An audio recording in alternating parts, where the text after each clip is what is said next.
na Yohana ibice bitatu. Hari ijambo ryiza rishobora gufasha imitima yanyu,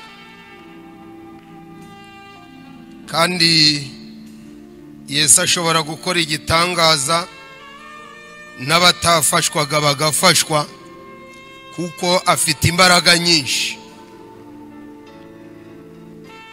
Ibice bitatu rero, ariko haleluya, bene data, haleluya. Umurongo wa 36, uwizera uwo mwana ababonye ubugingo buhoraho, ariko utumvira uwo mwana ntazabona ubugingo. Twasubiramo, hari uwizera uwo mwana, haleluya haleluya, ababonye iki?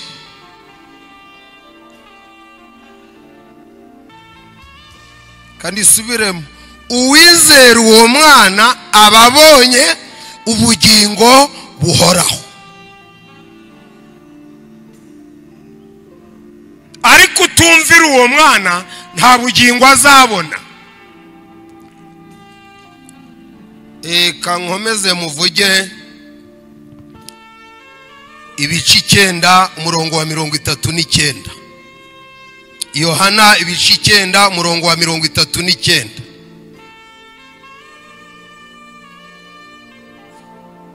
Yesu aravuga ati, haleluya, nazanwe muri iyi si no guca amateka ngo abatabona babone, ababona bahume.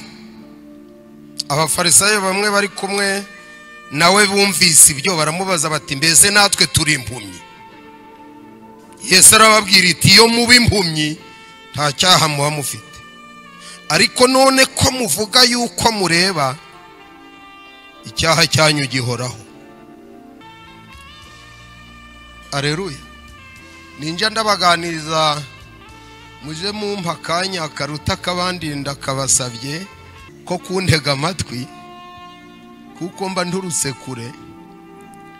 None rero ndabashimiye ko kumpa akanya, simvuga iminota, ahubwo ni visage, kundeba nkabona waryohewe, kuko biba byamvunye. Shaka kuvuga Yesu.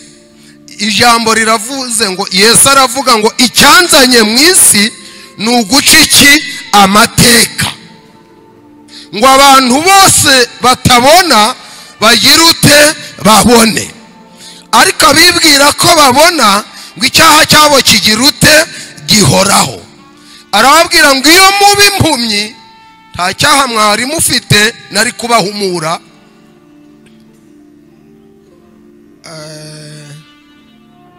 Yesu nashimwe. Ndi kugabanya volume ngo ndazamukira, ko hari igihe umuntu abaje vuba atari mu mavuta urimo, wakwiruka rero ukamuta ku giti. Kangabanye. Ijambo dusomye riravuga ngo Yesu aravuga ngo icyanzanye mu isi ni uguca iki? Amateka. Urwandiko Pawulo yandikiye ab'Iroma ibice 8 umurongo wa 1, ho havuze ngo iki? Ibice 8 umurongo wa 1, ho haravuze ngo nuko rero bari muri Kristo Yesu, haleluya, nta teka bazagira ute? Bazacirwaho, kuko itegeko ry'umwuka w'ubugingo bwo muri Kristo Yesu ryambatuye ububata bw'itegeko ry'icyaha n'urupfu. Mbese muri make, tugiye mu gitabo cyo Kuva, natangaye cyane. Naje ndavuga se burya namwe mu nyumvire, Imana ishobora kumanuka igakora ibitangaza ngewe ijambo mbaganiza ni ukugira ngo Yesu akureho amateka yakumenyeye gusa, ibintu byakumenyeye bikaba amateka Yesu abikureho. Nako kifuzo nazanye, gukizwa urakijijwe ariko ufite ibintu byakumenyeye mbega bigufata nk'umugabane. Nangwa n'inzara wenda igenda mu kwa kane ikagaruka mu kwa cyenda, ariko inzara yabaye akarande ikaba iyawe yo. Yesu nicyo cyamuzanye ayikureho. Wenda urware malariya mu kwa mbere izongere mu kwa 12, ariko mu kwa mbere malariya, mu kwa kabiri malariya, mu kwa gatatu malariya, ibintu bikabiki amateka. Unyuzi wawe ngo aha ni kuri wa mugore urwara malariya, wanyura hariya ngo aha ni kuri wa mudamu ngo uvamo inda inshuro 9. Icyo ndi kugira ngo Yesu adukorere, yego haleluya, wenda inkoni zo ntizabura ariko avaneho amateka. Nayobewe uko mbivuga kuko nize makeya. Hari ibintu bikubaho akarande akuvane mu bubata, wenda nawe ugira ukwezi uvuga uti ndashima Yesu ku mwuka w'ubugingo wambatuye, noneho utahe uje uravuga uti kuvaho muneza herukiye aha noneho njyamye kabiri. Bwiro mwicaranye ngo wenda usinzire kabiri, wenda usinzire none nejo umenye ko wahuye na Yesu, wavuze ngo ikimuzanye ni ugukuraho iki amateka. Birashoboka? Birashoboka. Hari ikimenyetso mfite gikomeye rero Jean Paul, nuko ababicaye aha hari amateka bigeze Yesu yakuraho. Mbabazi yabivuze, hari amateka y'ubukene yigeze bwo kwambara igikabutura kikaba n'ipataro, ariko umwami Yesu yagize ute? Yayakuyeho adiferansiya ipataro n'ikabutura. Iyo rero yakoze ibyo, ndi kugira ngo n'uyu mwanya yongere, haleluya haleluya, igire andi mateka yasigaye igukuriraho.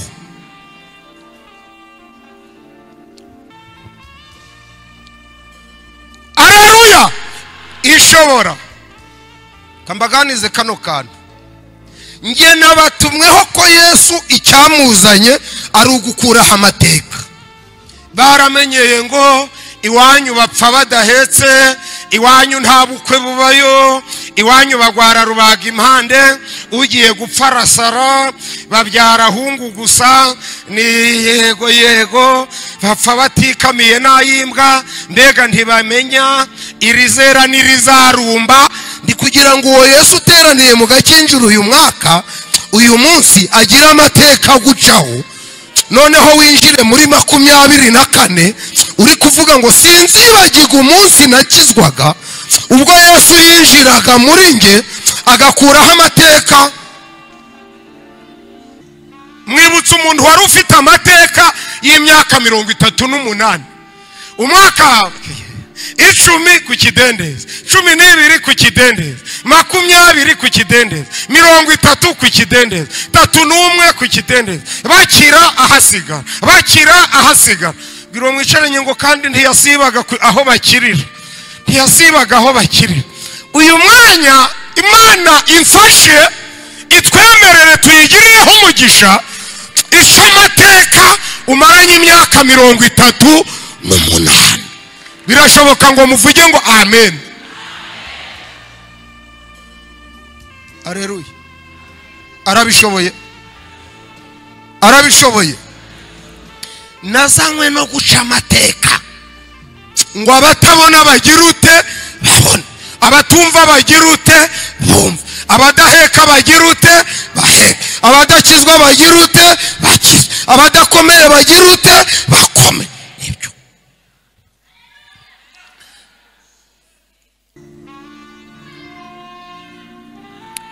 ibyo nshatse kuvuga. Reka babwire, Abisirayeli babaye mu bubata, hakoreka ibitangaza 9 batari bava mu bubata.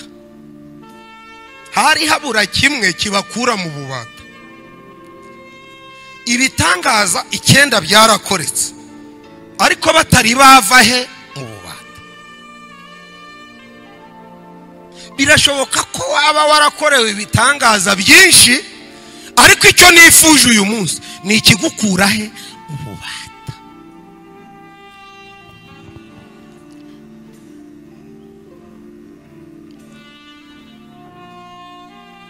Amazi ahinduka amaraso, si cyambere kano kantu mukumve neza abanteza amazi. Imana iramanuka, amazi ahinduka iki? Muntwerere nzabishura nimuza kubwiriza iwacu. Ngo irivuga bikaba, yategeka bigakomera, iramanuka, igihuru kiraka, ariko Abisirayeli ntibava he? Kandi igihuru cyagize ute? Turi kwifuza igitangaza kigukura mu bubata. None si cyo ntabwo cyari cyo. Kuburi iwawe ukabona vokiri kwaka, ntabwo Imana iba yaje se? None se bavayo? Igihuru kiraka ariko bagira ute? Iravuga iti mwumva uko mvuganye nawe, uyu munsi mbakorera ikindi gitangaza. Amazi ahinduka iki? Ariko ntibava he? Nako nashatse kukuganiza. Simvuga ko utakorewe ibitangaza, ariko uyu munsi ku itariki ya 22 ndi kugira ngo hakoreke ikigukura mu bubata. Farawo akurekure, n'ibizaba byere kuba ari ububata bimwe na rimwe, ariko atari buri gihe. Urakoze mwana, wigendera ku bitangaza byakoretse kuko byagusize mu bubata. Gendera ku butumwa bw'uyu munsi buvuga ngo ikirazana Yesu ni ugukuraho amateka umazemo iminsi, kuko iyo umuntu ari muri Kristo Yesu aba abaye icyaremwe gishya. Ibya kera biba bigize ute? Bishize.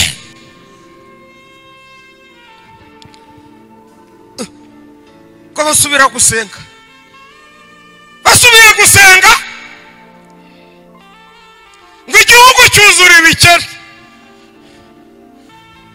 Igihugu cyuzura iki?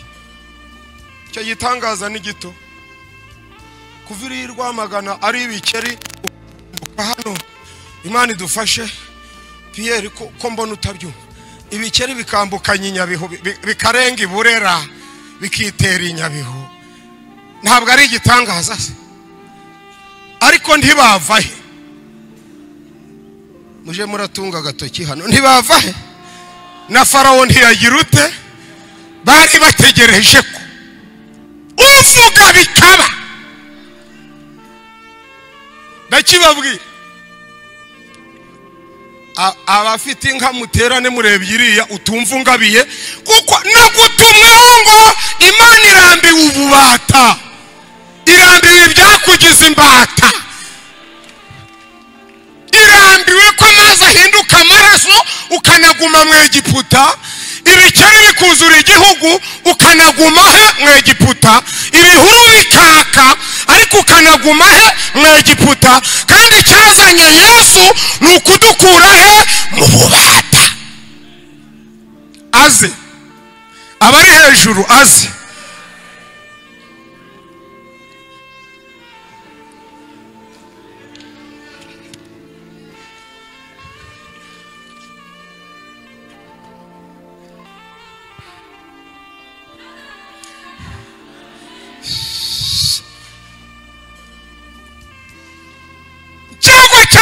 Tuhatera inda ngo Mose aravuga tuvuite kuvuga bikaba.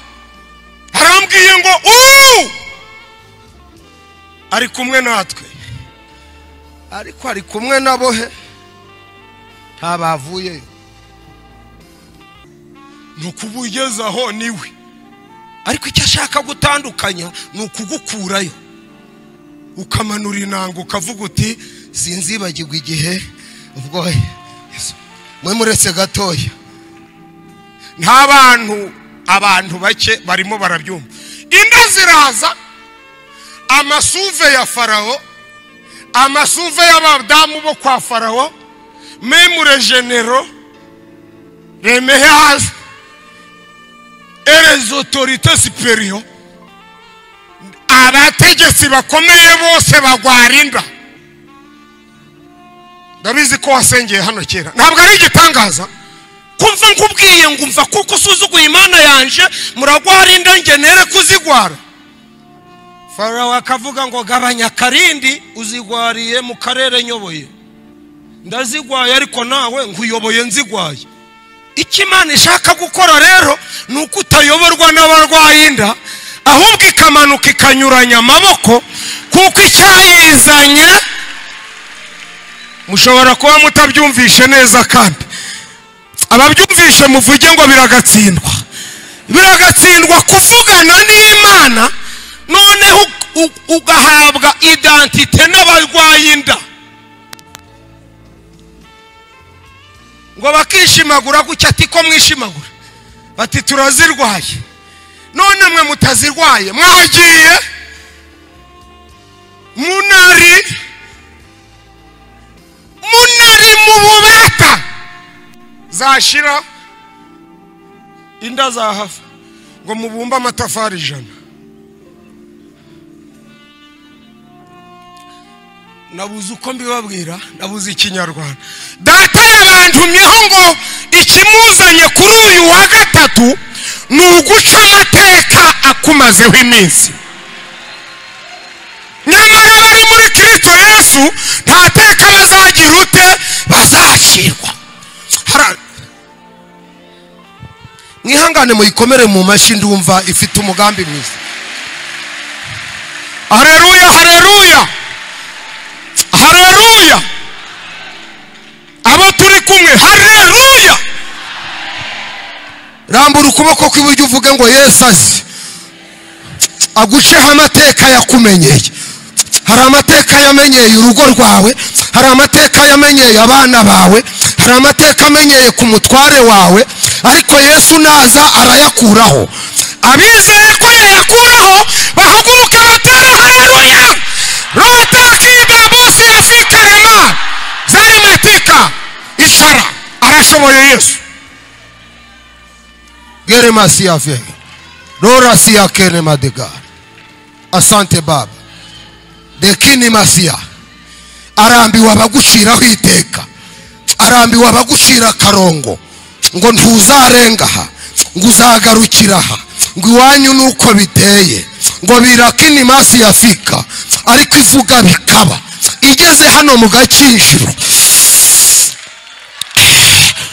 irashaka ko Farawo atakumenyera, irashaka ko Farawo atakugira agatebo kayorivu. Ngo mu gitondo